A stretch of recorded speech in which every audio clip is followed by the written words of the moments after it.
America ভারতের সঙ্গে জামাতের বৈঠক গোপনে কেন, বলেন চরমোনাই পীর। নারীদের দিকে কুদৃষ্টিতে তাকালে চোখ উপড়ে ফেলার ঘোষণা জামাত আমিরের। শুধু ভোট দিয়ে চলে আসলে হবে না, হিসাব কড়ায় কন্ডায় বুঝে নিতে হবে, বললেন তারেক রহমান।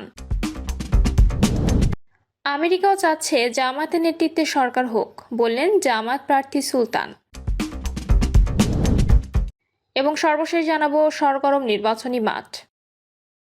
দর্শক শুনছিলেন সংবাদ শিরোনাম, এবার জানিয়ে দিব বিস্তারিত সংবাদ। তবে তার আগে অনুরোধ থাকবে ভিডিওটিতে একটি লাইক দিন এবং ভিডিও সম্পর্কে আপনাদের গুরুত্বপূর্ণ মতামত কমেন্ট করে জানিয়ে দিন।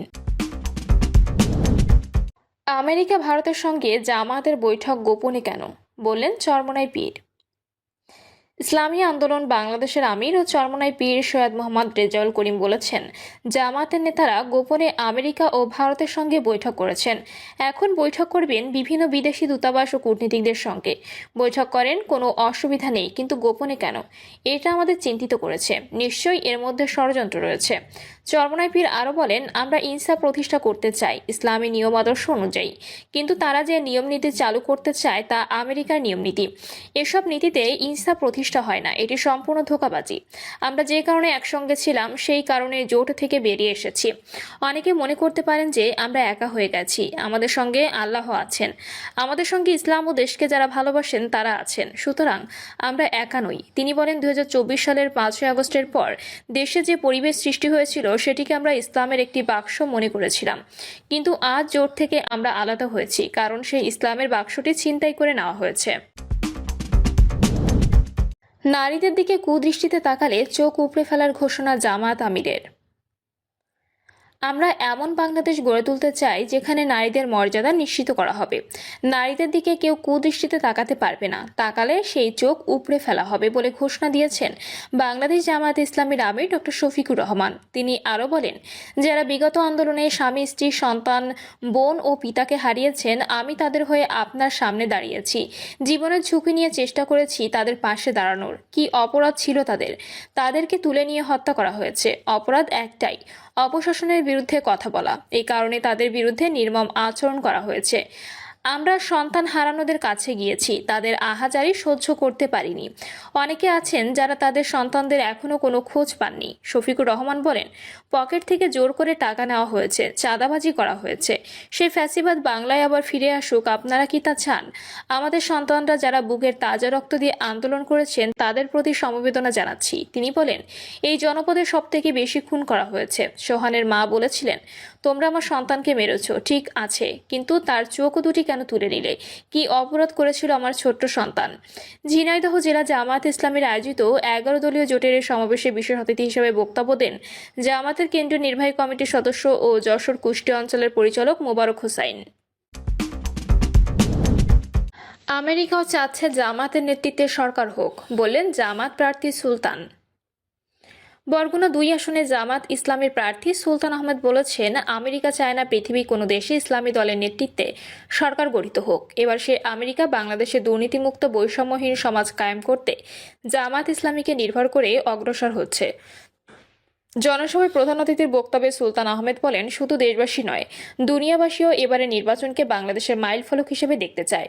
শুধু গত 15 কিংবা 18 বছর নয়, এর আগেও 2 থেকে 4টা ছাড়া বাকি সব হয়েছে ভাওতাবাজি নির্বাচন নিয়ে বিশ্বে বাংলাদেশের বদনাম হয়েছে উল্লেখ করে জামাতের এই প্রার্থী বলেন, গণতন্ত্রের নামে ভণ্ডামি, প্রতারণা, লাঠিয়াল বাহিনী দৌরাত্ম্য, কেন্দ্র বা ব্যালট বাক্স দখল, মারামারি, হানাহানি ইত্যাদির মাধ্যমে দেশে নির্বাচন হয়। এবারে নির্বাচন সুন্দর হলে বিশ্ব দেখবে বাংলাদেশের মানুষের সুষ্ঠু নির্বাচন উপহার দিতে সক্ষম। সুলতান আহমেদের দাবি, বহির্বিশ্ব চাচ্ছে এবার জামাত ইসলামের নেতৃত্বে এদেশের সরকার কায়েম হোক। আপনারা যারা বিচক্ষণ ও রাজনীতি সচেতন তারা এটার আলামত বুঝতে পারেন। এ বিষয়ে জানতে চাইলে সুলতান আহমেদ বলেন, শুধু আমেরিকায় নয়, পশ্চিমা বিশ্ব চায় দুর্নীতিমুক্ত বাংলাদেশ। আর দুর্নীতিমুক্ত করতে হলে এই মুহূর্তে জামাত ছাড়া সম্ভব না। আমরা এখনো দাবি করি, দুর্নীতিমুক্ত করতে হলে এখন তাদের সামনে শুধু জামায়াতই আছে। IMF ও ওয়ার্ল্ড ব্যাংকও এটি চায়। তাদের আনাগোনা এখন জামাত অফিসে। আজকেও আমি ইউরোপীয় ইউনিয়নের সঙ্গে কথা বললাম, তাদেরও আগ্রহ আছে। দুর্নীতিমুক্ত করতে পারলে দেশের উন্নতি ও অগ্রগতি হবে। সেটা করতে হলে জামাতকে সামনে রাখতে হবে। শুধু ভোট দিয়ে চলে আসলে হবে না, হিসাব কড়ায় গন্ডায় বুঝে নিতে হবে, বললেন তারেক রহমান। ত্রয়োদশ জাতীয় সংসদ নির্বাচনের দিন ভোট কেন্দ্র পাহারা দিতে দলের নেতাকর্মী সহ ভোটারদের প্রতি আহ্বান জানিয়ে বিএনপি চেয়ারম্যান বলেছেন, নির্বাচনের দিন কেন্দ্রে গিয়ে শুধু ভোট দিয়ে চলে এলে চলবে না, সেখানে উপস্থিত থেকে ভোটের হিসাবও কড়াই গণ্ডায় বুঝে নিতে হবে। ত্রয়োদশ জাতীয় সংসদ নির্বাচন বাধাগ্রস্ত করার ষড়যন্ত্র হচ্ছে অভিযোগ করে সবাইকে সজাগ থাকার আহ্বান জানিয়েছেন বিএনপি চেয়ারম্যান তারেক রহমান। তিনি বলেছেন, আমাদের দেশের মানুষের ভোটের অধিকার কেড়ে নেওয়া হয়েছিল, কথা বলার স্বাধীনতা কেড়ে নেওয়া হয়েছিল। যারা এই কাজটি করেছিল তারা দেশ থেকে চলে গিয়েছে, কিন্তু এখন অন্য একটি গোষ্ঠী তারা আবার কিছু কিছু ষড়যন্ত্র করছে যেন নির্বাচন বাধাগ্রস্ত হয়।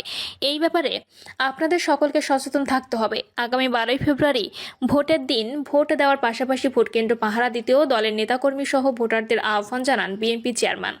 তিনি বলেন, শুধু ভোট দিয়ে চলে আসলেই চলবে না, ভোট দিয়ে ওইখানে থাকতে হবে, যাতে করে আপনার যে ভোটটা আপনি দিলেন এই ভোটের হিসাব কড়াই গণ্ডায় বুঝিয়ে আনতে হবে। তারেক রহমান আরও বলেন, আমি বারে বারে একটা কথা বলি, এই দেশটা আমাদের, আমরা সবাই মিলে সকল ধর্মের মানুষকে একসঙ্গে রেখে দেশটা গড়তে হবে। এই দেশ আমাদের সকলকে পরিশ্রম করে গড়ে তুলতে হবে, কারণ এই দেশই আমাদের প্রথম এবং শেষ ঠিকানা। 22শে জানুয়ারি সিলেট থেকে নির্বাচনী প্রচার শুরু করেছেন তারেক রহমান। সিলেট থেকে সেদিন ঢাকার পথে আরও 6টি পৃথক সমাবেশে অংশ নেন তিনি। গতকাল চট্টগ্রাম পলো গ্রাউন্ড মাঠে সমাবেশ শেষ করে পথে ফেনী, কুমিল্লা সহ বিভিন্ন স্থানে নির্বাচনী সভায় অংশ নেন।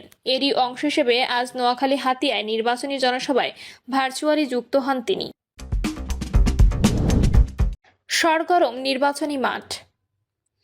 গত 22শে জানুয়ারি শুরু হয়েছে 12ই ফেব্রুয়ারি অনুষ্ঠেয় গণভোট ও সংসদ নির্বাচনের প্রচারণা। দুটি বড় আকারের রাজনৈতিক জোট সহ একাধিক রাজনৈতিক দল চালিয়ে যাচ্ছে ভোটে বিজয়ী হওয়ার প্রচারণা। একটা উৎসবমুখর পরিবেশ দেখা দিয়েছে সংসদীয় এলাকাগুলোয়। অবশ্য কিছু বিচ্ছিন্ন আক্রমণ, প্রতি আক্রমণের খবরও রয়েছে। নির্বাচনী প্রচারণায় দুই জোটই মূলত প্রধান প্রতিপক্ষ। আবার এ দুই জোটে প্রধান শরিক বিএনপি ও জামায়াত ইসলামী রয়েছে ভোটার শ্রেণী দৃষ্টির কেন্দ্রে। এই দুই দলের শীর্ষ নেতা যথাক্রমে তারেক রহমান ও ডক্টর শফিকুর রহমান সহ অন্য নেতা প্রার্থীরা জাতির সামনে ও স্ব নির্বাচনী এলাকায় জনগণের কাছে তাদের বক্তব্য তুলে ধরার প্রয়াস পাচ্ছেন। তাদের বক্তব্য বিশ্লেষণ করলে দেখা যাবে উভয় পক্ষই প্রতিশ্রুতির বন্যা বইয়ে দিচ্ছেন। নির্বাচনের বিজয়ী হয়ে সরকার গঠন করতে পারলে তারা কি কি কর্মসূচি হাতে নেবেন সেসবের বর্ণনা দিচ্ছেন তারা। একই সঙ্গে প্রতিপক্ষ দলের প্রার্থীর বিরুদ্ধে সমালোচনা শোনা যাচ্ছে। নির্বাচনে প্রতিপক্ষের বিরুদ্ধে সমালোচনা আইনগতভাবে সিদ্ধ, কিন্তু সমালোচনা যদি নিন্দার পর্যায়ে চলে যায় তাহলে সেটা নিশ্চয়ই গণতন্ত্রসম্মত হবে না। প্রতিপক্ষের বিরুদ্ধে তথ্যভিত্তিক সমালোচনা এবং সেই সমালোচনার ভাষা শালীন হওয়া অত্যাবশ্যক। তা না হলে প্রচারণার মাঠ উত্তপ্ত হয়ে উঠতে পারে, যা নির্বাচনের স্বাভাবিক কার্যক্রমকে ব্যাহত করবে।